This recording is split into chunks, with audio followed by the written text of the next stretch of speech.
The Big 12 is wide open in 2024, or is it? I don't think that it really is that wide open, at least at the top.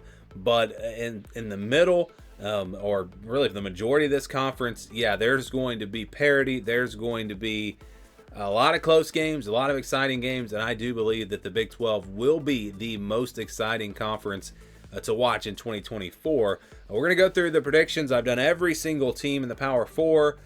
So we're going to kind of recap those predictions, show you what it would look like in the standings, and then I will give you my prediction for the Big 12 championship game. I did have an error. I think it was Texas Tech and TCU. I had both of those teams losing to each other, which is obviously impossible. So I made some adjustments. I didn't just pick a winner in that game. I made some other adjustments. So you're going to see a little bit of a change in these predictions. And keep in mind, we started this back in May, so I think it's fair that I can change my mind a little bit. These are the official predictions right here. When you watch these, the conference predictions, these are the official predictions. So if there are any changes, again, you will see them right here. So let's get started. We're going to start at the top, work our way down. And I talked about the parity. I really think that Oklahoma State, Utah are clearly the two best teams in the Big 12. I know there are a lot of people that disagree about Oklahoma State. You think that, I don't know if I've ever seen a team where there is like, you have some people saying they're going to be really, really good, they're going to be great, and then you have another group saying they're really overrated and they're going to be, a very average team. And I really think that all kind of comes down to Alan Bowman. You see him struggle at times last year. I think he's better than a lot of people give him credit for, but I just love what they have coming back on defense, the skill position, offensive line. It's all there for Oklahoma State. I think that Utah and Oklahoma State, again, are clearly the top two teams in the Big 12. Utah going to be really good as well. A lot of production coming back for them on both sides of the ball. It does kind of start with Cam Rising, though, and his health. Can he return to his old form? If he can, then again, these are clearly your top two teams. But I don't think there's a huge gap between these two teams and the rest of the teams. And you're going to see a lot of parity in these standings, in these predictions. And we'll start with our teams that are going to be, I guess, tied for number 3. And that's Kansas State, West Virginia, and TCU. And I don't necessarily think that these are the 3rd, 4th, and 5th best teams in the Big 12. But it's just kind of how it works out when you do the predictions, you get to the schedules and all that. But when I did make my changes, I gave Kansas State an additional win. So we have bumped them up to 6-3 and 9-3 overall.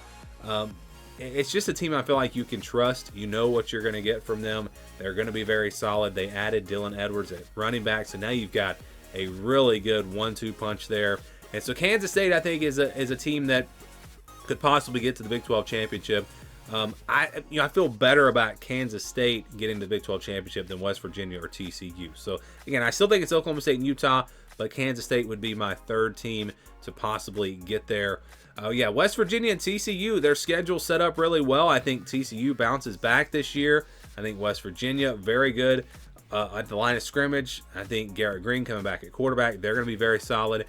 So West Virginia and TCU sneak into this top 5, which again surprised me. I go through and I do all the predictions, and then when I'm done, I go back and see what the standings would look like. And I was actually surprised to see TCU this high in the standings, but 8-4, one of those losses coming to SMU in the non-conference, and that's how you get to 6-3 in the conference. So watch out for potentially dark horse teams. West Virginia, TCU, we'll see. Let's go to our next teams, and these are all tied. Look at this. You've got just a bunch of teams tied at 5-4, 6 of them to be exact. And I didn't go through and do all the tiebreakers. It really didn't seem like there's really no point. We're not trying to figure out who's going to get to the Big 12 championship. I just put the overall 8-4s ahead of the 7-5s. But yeah, Kansas, Texas Tech, both 5-4, 8-4 in 5-4 in the conference, 8-4 overall.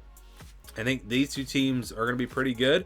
Then you've got Arizona, Iowa State, UCF, and Colorado, all also 5-4, but 7-5 in the non-conf in the overall record. So Arizona, a lot of people really high on them. I'm not as high. I think they'll be good, but I don't think they're going to be great.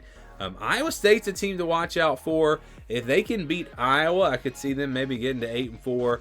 UCF, Colorado going to be explosive on offense. Watch out for both of those teams.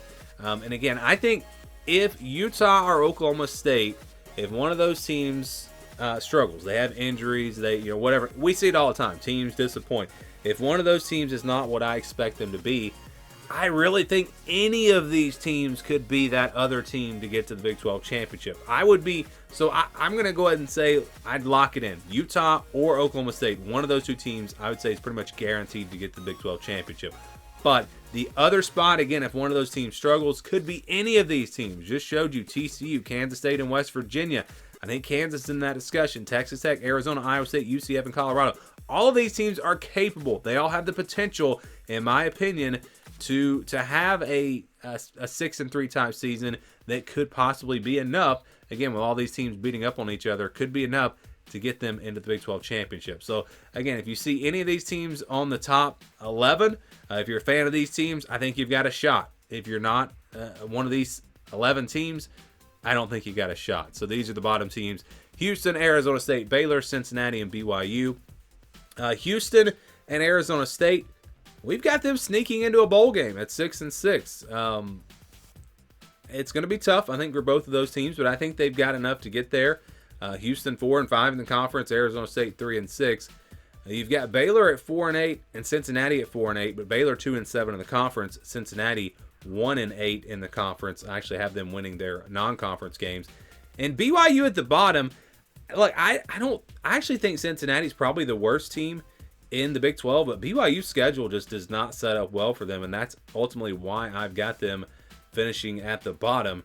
Again, these are not power rankings. These are the standings based on my predictions, and the schedules matter. It absolutely matters. We see that in all these conferences, especially like if you look at the SEC, there is a lot of differences in those schedules. You've got teams with some really tough ones and teams with some really easy ones.